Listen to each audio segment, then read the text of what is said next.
It was early, too early for even the most curious spectators to arrive downtown. Police and acoustical experts worked almost silently in the 5 o'clock darkness, putting up barricades and anchoring microphones. Journalists perched on nearby buildings and crowded the street behind the closest barricade. Everyone waited for enough light to begin the test. Finally, at 7:10, the first shot. This time, the shot was expected. Still, the crackling retort caught many people off guard, as it must have that day 15 years ago. Only moments before, the president had smiled and the crowd had cheered as the motorcade moved down Elm Street towards sudden chaos.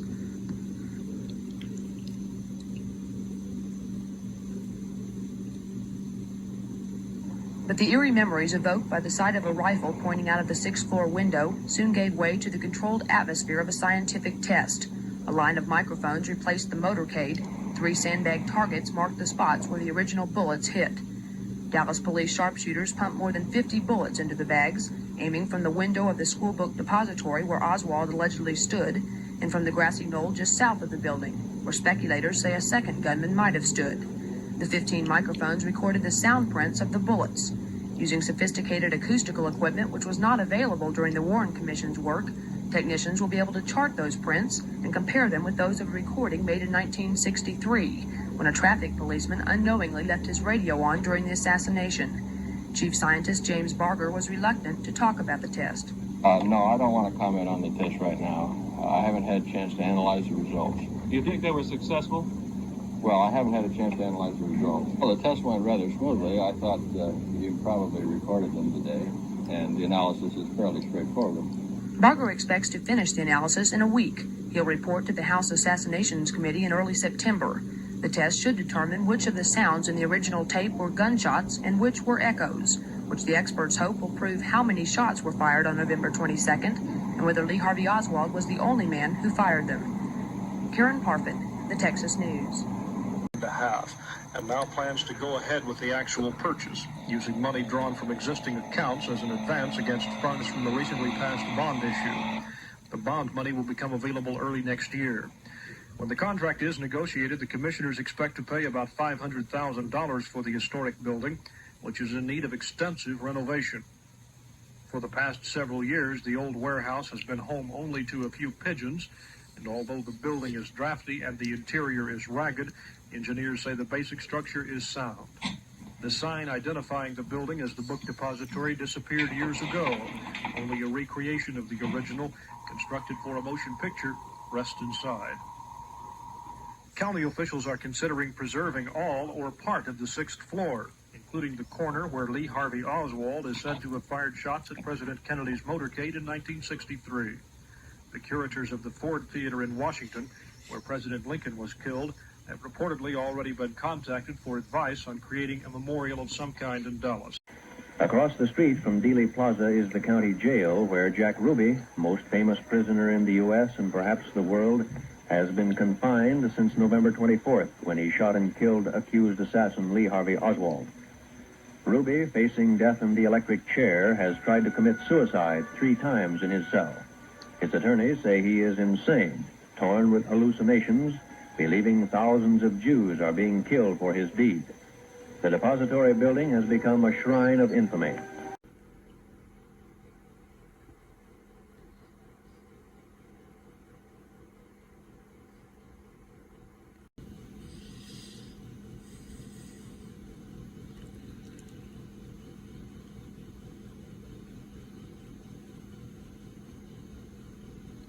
Building was bought and partially renovated for Dallas County offices, but the top 2 floors are much like they were 20 years ago. Oh boy, this is a walkout. This is not open to the public. In fact, the 6th floor is locked. The Dallas County Historical Foundation has the key. Scholars are sometimes allowed up here, but lately journalists from Japan, Sweden, England, Denmark, and all over the United States have come here to take pictures and to look out the window that's now known as the Sniper's Perch. The assassin merely aimed his rifle out the window, waited till he had Kennedy in his sights, then pulled the trigger. I think it's not only of interest to people in Australia, Jane. I think it's of interest to people all over the world, not just in the United States the president was loved. The mystery surrounding the Kennedy assassination has only grown more intense as years have gone by. People want to know exactly what happened here that day in November. and we probably never will. The object of a proposed $1.9 million facelift. Commissioners plan to remodel the lower 3 floors of the building and construct a new courtroom for their meetings along with new offices for themselves. The plan calls for reserving the 6th floor for some kind of historical marker. That's the floor from which Lee Harvey Oswald is believed to have fired the shots at President Kennedy's motorcade. The commissioners were also told that work is proceeding on the old red courthouse, which was vacated several weeks ago when structural weakness was discovered in an upper floor. Today, the public got a preview of the latest government report on who killed Kennedy. In that report, the committee said John F. Kennedy was probably assassinated as the result of a conspiracy. And while there was no evidence organized crime as a group was involved, the committee did not rule out the possibility that individual members could have been involved. It further contends that 2 people shot at Kennedy's car. 3 shots fired by Oswald from the 6th floor window of the book depository building, the other fired from the grassy knoll in front of the president's limousine. The report bases its 2-gun theory on acoustics tests of a Dallas police tape recording. The sounds recorded came from the radio microphone of a motorcycle policeman who was in the Kennedy motorcade when the shots were fired, and it matches up with the film taken by Abraham Zapruder. Larry Harris is one of a number of assassination researchers who has spent years filling in the blanks left by the Warren Commission and by subsequent reports. He claims the latest investigation will be woefully inadequate in the areas of ballistics and medical evidence. He also claims the committee presumed Oswald's guilt from the start and has failed to consider the possibility of Oswald's innocence. He seems to have an airtight alibi as to his presence elsewhere in the building at the time of the shots. Evidence developed by or otherwise made available to the committee was ignored, and it further substantiates Oswald's alibi that he was on another floor of the building. Harris says this latest report throws crumbs to a skeptical public. Yes, there was a second gunman, but Oswald killed the president. Yes, there was a conspiracy, but no, the FBI and CIA were not involved. The only thing certain, the public still wants to know. Bob Welch, WBAP Radio News. Gay Smith, the Texas News. I was professor of thoracic and cardiovascular surgery. How do you think the single bullet theory was so widely accepted, or accepted by the Warren Commission? How did it get to be so accepted? I think there were 2 major problems that they were trying to solve. One was the fact that they only had 2 bullets when all of the evidence pointed to the fact that 3 bullets had been fired. So then the question was, where was the 3rd bullet? Then they had another problem in reviewing the frames of the so-called Zapruder film.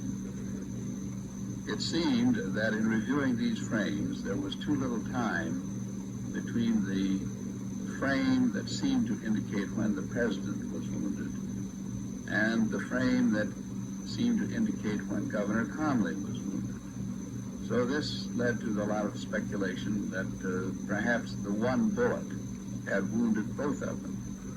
And the difficulties of this is the fact that Nellie Connally, who was sitting right there and was not wounded, said this isn't the way it's happened. The president, the first bullet hit the president, and I saw him putting his hands up to his neck. And at that time, my husband was not wounded. And then, as she described it, he said he reared up like a wounded animal and turned and grasped the right side of the limousine. And this was 2 or 3 seconds after the president had been hit.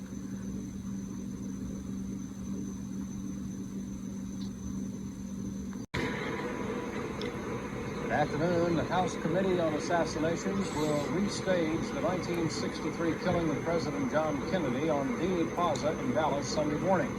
But the public is not likely to see much. A report from Doug Atkins. From the moment the presidential motorcade began its winding journey through downtown Dallas in 1963, and shots rang out just before President Kennedy's car reached the triple overpass, Dealey Plaza has been the object of repeated scrutiny. The reenactment of part of the assassination scene planned for this weekend is not the first time such a recreation has been made. Last year, the motorcade was recreated for a made-for-television motion picture, Observers who had been here in 1963 said the make-believe was quite neatly convincing. This Sunday, when investigators from the House Assassination Subcommittee restaged the gunfire of November 22, 1963, the scene in Dealey Plaza will be noticeably different. The public will be banned from the area. News cameras restricted to certain areas. Every effort will be made to keep extraneous noise to a minimum so that investigators can clearly record the sounds of the gunfire. And sharpshooters fire from the same sixth-floor window where the Warren Commission said Lee Harvey Oswald took aim and fired. The sounds recorded Sunday will be compared with the police tape recording made on the day of the assassination, which some people say indicates 4 shots instead of 3 were fired. In the midst of all the highly publicized preparations for this event, an important question has almost been overlooked. Will these tests reveal anything conclusive or even significant? Investigators and members of the committee admit the chances are remote. Doug Adams, The Texas News.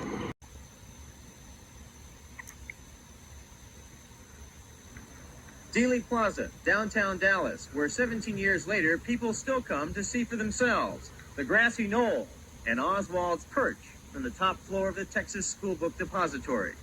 They come to relive November 22nd, 1963.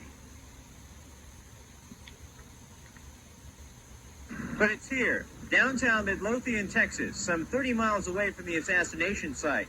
This is where the question, who shot President Kennedy, has obsessed one man for the last 17 years.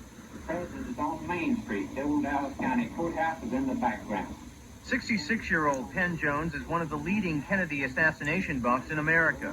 There are 4 books in his name and a monthly newsletter he started in 1975. It has an international circulation and 250 subscribers. He even has his own copy of the famous Zapruder film, a key aid in his theories. Jones says Oswald wasn't alone and believes there were 9 gunmen and that Lyndon Johnson was involved. He's convinced the Warren Commission lied, and he's determined to prove it. I'm ready for a grand jury anywhere, anytime. I'm ready to be sued. I was sued one time for $3 million, but it never did come to court. I never did pay off. I would have been happy for that case to have come on to trial, but it did not.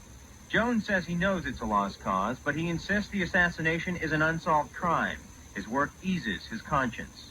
It lets me sleep a little better at night. And I don't give a damn what they call me, Monday morning or Tuesday morning. I think this is important for the democracy, and I don't give a damn how much fun they make of me.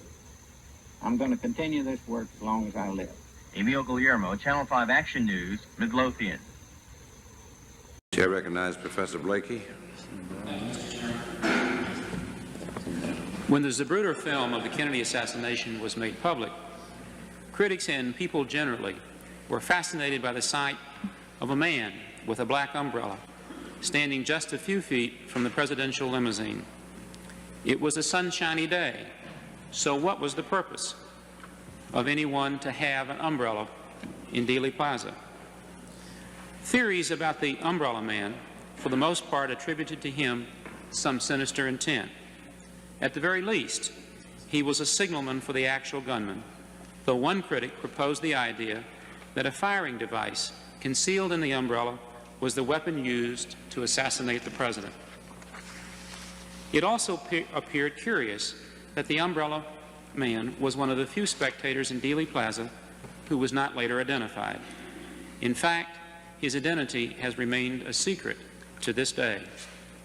When it studied all of the photographs taken in Dealey Plaza on November the 22nd, 1963, the committee discovered one taken by a life photographer in which the umbrella man can be seen from the front.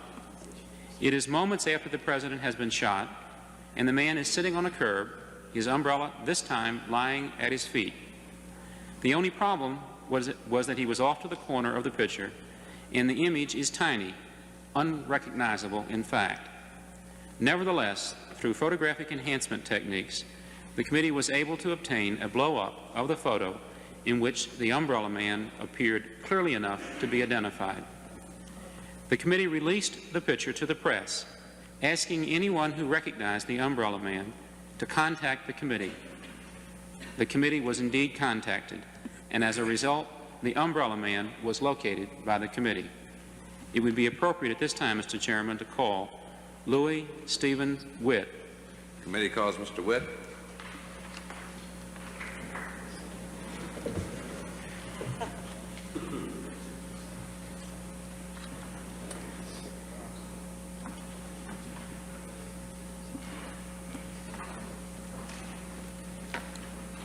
Sir, you please stand, raise your right hand, be sworn. Solemnly swear the testimony you will give before this committee is the truth, the whole truth, nothing but the truth, so help you God. I do. Thank you. You may be seated. And at this time, there was the car stopping, the screeching of tires, the jamming on of brakes, motorcycle patrolman right there beside one of the cars. One car ran up on the president's car, and a man jumped off and jumped on the back. These were the scenes that unfolded as I reached a point to where I was seeing things. Sometime later, after the cars moved out, when all this activity of the cars stopping and the cars moved out, and the next time I saw the car, after I saw it coming down on my left, traveling west, the next time I saw the car was when this activity of the car stopping